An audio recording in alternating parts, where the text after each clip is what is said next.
오랜만에 제가 이슈 톡톡을 가져 나왔어요. 요즘 당뇨병 환자 혹은 당뇨 전 단계 당 수치가 높으신 분들, 혈관 질환을 갖고 계신 분들 혹은 고혈압 전 단계 너무나 많으시죠. 병원을 갔더니 이제는 식사 염증 지표 표를 준대요. 이걸 참고해서 식사를 하세요.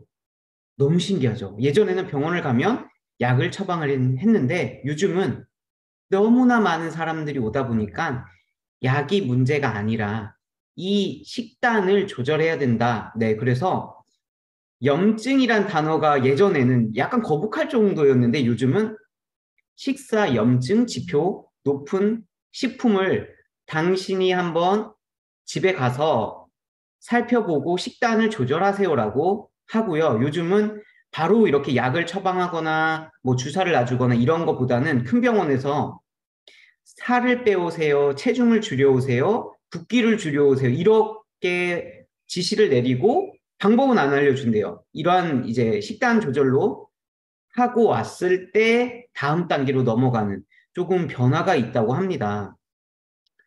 여기 보면 혈당 지수랑 당 부하 지수를 통해서 계산식으로 이제 식사 염증 지표가 나오거든요. 그러니까 가장 중요한 거 뭐예요?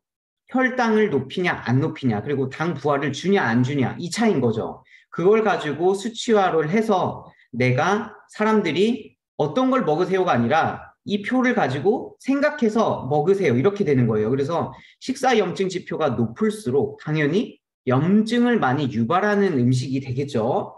그래서 보면 이 염증 지표가 높은 음식을 많이 먹으면 당뇨병 발병 위험이 커지고 또 혹은 이미 당뇨를 앓고 있는 사람의 경우에는 당뇨병의 중증도 더 내가 경도에 있다 그러면 중도 이렇게 더 올라간다. 네, 이렇게 볼 수가 있는 거예요. 그래서 이 지표를 보면 요 밑에 보세요.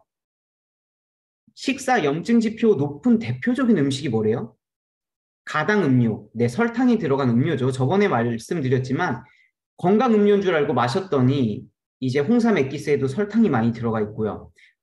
당이 많이 들어가 있잖아요. 그래서 가당 음료는 식사 염증 지표에서 대표적인 지표, 염증을 높이 측정하는 지표로서 들어가 있고요. 그리고 요즘 저희 이제 먹방 찍을 때 현미밥을 먹잖아요. 아직도 흰쌀밥을 지어서 드시는 분이 계신다면 한번 바꿔보세요. 식사 염증 지표로 높은 식품군에 들어가 있습니다. 그래서 내 몸의 염증을 높일 수 있다. 병원에서도 흰쌀밥을 먹게 되면 식사 염증 지표가 높기 때문에 당 지수, 그 다음에 뭐 당부하 지수가 높기 때문에 조금 피하거나 뭐 잡곡을 먹거나 콩밥을 먹거나 현미를 드시라는 이러한 식단을 조절해 주죠. 그리고 붉은 육류가 뭐예요?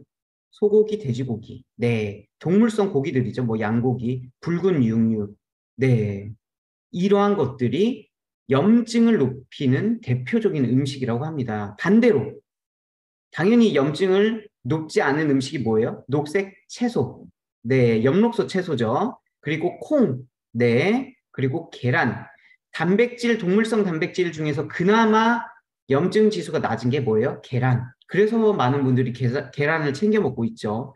하지만 계란조차 동물성 식품이기 때문에 산화군에 속한다. 네, 그걸 알고 계시고요. 그리고 견과류, 이러한 것들이 식사 염증 지표가 낮은 음식에 해당된다고 합니다. 그럼 내가 먹는 이 식단은 어떤 거에 해당되는지 한번 체크해 보시고 한번 변화해 보시면 너무 좋을 것 같아요. 평소 이 감정을 잘 느끼면 방귀가 잦고 입냄새가 독해진다고 합니다. 그러니까 평소에 방귀를 잘 끼는 사람 있잖아요. 그리고 입냄새, 입냄새 아무리 양치를 잘해도 속에서 나온다고 하죠. 단내라고 하죠. 입냄새가 심한 사람은 자신이 과도한 스트레스를 받는 건 아닐지 돌아볼 필요가 있다고 합니다. 우리가 스트레스 받으면 아무래도 네, 단내가 올라온다고 그러죠. 아무리 양치질을 잘해도 냄새가 난다는 거예요. 그래서 나는 양치질을 잘해도 사람들이랑 대화할 때 보면 신경 쓰이고, 네. 그리고 스트레스가 많아지면 방귀에 잦은 방귀의 횟수가 늘고 가스가 생기는 거죠. 그렇기 때문에 조금 내가 갑자기 가스가 많이 배출이 되거나 아니면 가스가 많이 생성이 되거나 혹은 입냄새가 조금 증가했다 그러면 뭐예요? 스트레스가 약간 올라갔다. 그렇게 생각하시면 돼요. 스트레스를 많이 받게 되면 이제 몸에 있는 교감신경이 활성화되거든요. 보통 이제 스트레스 받으면 눈이 딱 커지잖아요. 동공 확대되면서. 네. 그러면서 심장이 빨리 뛰고 이러한 신체 변화가 생기는데 이러한 게 아무래도 교감신경이 아무래도 활성화되면 부교감신경은 줄어들잖아요. 그래서 침샘이 분비가 줄어든다고 합니다. 그래서 침 분비가 침이 하는 역할이 뭐예요? 우리 구강 내에서 청결 역할을 해줘요. 근데 침 분비가 줄어들고 입이 바싹바싹 마르고 내 입술이 막 트죠. 긴장하게 되고 스트레스를 받으면 그렇기 때문에 입안이 건조해져서 입냄새를 유발하고 세균이 자라난다고 합니다. 그리고 또 뭐예요? 스트레스를 받으면 집중력과 기억력을 떨어뜨리는 뇌기능 문제까지 유발한다고 하니까 아무래도 내가 스트레스를 받으면 항상 chen 박사님께서 말씀하시는 거 있잖아요. 포춘차, 항산화 음료 혹은 좋은 음식을 먹으면서 내 몸에 스트레스를 좀 낮춰줘야 된다. 네, 그렇게 한번 지혜롭게 해보세요. 그리고 산책을 가거나 집안에 있지 말고 운동하는 게 너무나 중요한 방법이라고 합니다. 요즘 겨울 이제 연말 되면서 모임이 너무 많죠. 그리고 겨울 되면 과식과 폭식. 그리고 요즘 뭐예요? 오필슨 코리아. 네, 맞아요. 월드컵. 월드컵이면 내가 안 먹던 치킨도 먹게 되고 친구들과 만나게 되면 또 한잔하게 되고 폭식과 과식을 하게 되죠. 근데 이 폭식과 과식을 하면 평소에 안 먹었던 음식을 먹었기 때문에 더부룩함이 와요. 근데 이게 탄산음료는 일시적으로 그냥 이렇게 조금 시원한 느낌을 주지만 그것 대신에 이것을 먹으면 좋다고 합니다. 속이 더부룩할 때 탄산음료를 마시면 속이 개운해지는 느낌을 받아요. 근데 이거는 일시적인 느낌이래요. 그래서 실제 탄산음료가 소화불량을 해결하는 데는 도움되지 않는다고 합니다. 그래서 밥을 먹은 뒤에는 허브차. 허브차 하면 뭐죠? 허브라는 거? 네, 포춘 딜라이트, 뭐 켈리라든지 이러한 차 종류. 뱃속에 가스가 차면서 생긴 복부 팽만 증상을 완화해 준대요. 그리고 위장관 근육을 부드럽게 이렇게 근육이 이렇게 딱 뭉쳐 있으면 그걸 부드럽게 이완시키는 데 도움되는 게 뭐예요? 허브차라는 거. 네, 그래서 위장관의 근육이 이완되면서 소화 기능이 회복된다. 그래서 포츠 먹으면 트름하는 현상을 볼 수가 있어요. 소화가 되면서 아무래도 근육이 이완되겠죠. 그러면서 위장을 진정시키고 더부룩한 증상과 이러한 설사 증상이 오는 것도 완화시킬 수 있다. 그래서 탄산음료는 아무래도 또 설탕이 들어가 있죠. 그래서 그거 대신에 야 잠깐 친구가 이렇게 막 탄산 마시려고 그러면 잠깐만 이거 한번 마셔봐 이러면서 소화되는 이 음료래 이러고 또 줘봐도 너무 도움이 되겠죠. 그래서 포춘 딜라이트 켈리 이거를 과식하거나 폭식을 했을 때는 조금 더 한번 챙겨 드셔보시면 도움이 될 것입니다. 그리고 요즘 포장과 배달. 배달 음식이 너무나 잘 돼 있죠. 배달의 민족 혹은 요기요 뭐 어플로 주문만 하면 바로 오고 혹은 밀키트로 되어 있는 음식 네 까가지고 바로 요리하면 바로 요리가 되죠. 그런데 아무래도 이렇게 편리함 속에서 오는 게 뭐예요? 내 몸엔 독이죠. 내가 편리하게 자동차를 타고 다니면 뭐예요? 걷는 횟수가 줄어드니까 내 몸은 오히려 살이 찌거나 건강은 떨어지더라고요. 그러니까 내가 편하면 내 몸은 불편해져요. 음식도 만들어 먹으면 불편해요. 근데 내 몸은 좋아지고 편해지거든요. 하지만 배달 음식을 먹거나 이러면 내 몸은 불편해진다.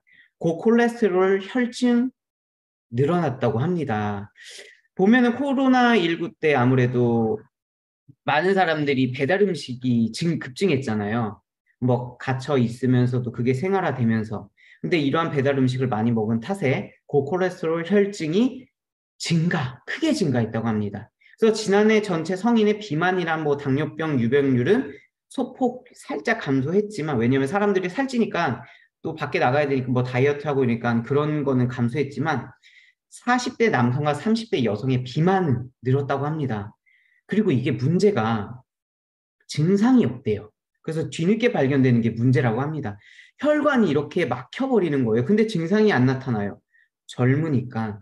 그래서 협심증이라든지 심근경색 예방을 위해서는 비만을 줄여야 돼요. 그래서 포화지방 자제해야 되겠죠. 음식을 자제해야 돼요. 고콜레스테롤 혈증은 대사질환. 네, 그 자체로 증상이 나타나지 않는다고 합니다. 뭐 대사가 잘 돼요. 왜냐면 젊으니까. 그리고 동맥경화로 인한 허혈이라든지 뭐 심장 질환 이런 거, 뇌혈관 질환 발병한 후에 알게 되는 거예요. 왜 내가 이렇게 됐냐? 고콜레스테롤 혈증, 음식 때문에 왔다. 네, 뒤늦게 알게 되는 거죠. 뭐 나이가 드신 분들은 아무래도 배달 음식을 적게 시켜 먹기도 하고 음식 먹는 게 아무래도 소화도 잘 안 되니까 잘 안 먹게 돼요. 근데 젊은 사람들은 소화도 잘 되고 그냥 뭐 잘 이렇게 배변도 하다 보니까 가리지 않고 먹게 되죠. 근데 이러한 배달 음식이 너무나 횟수가 높아지니까 이런 고콜레스테롤 혈증이 늘어나면서 심장 질환, 뭐 뇌혈관 질환 이런 것들이 발병하는 횟수가 늘어난다는 거죠. 그래서 아무래도 내가 혹시나 이런 음식을 시켜 먹는 게 횟수가 늘어나지 않는지 이런 거 잘 체크해 보면서 네, 겨울을 났으면 좋겠습니다.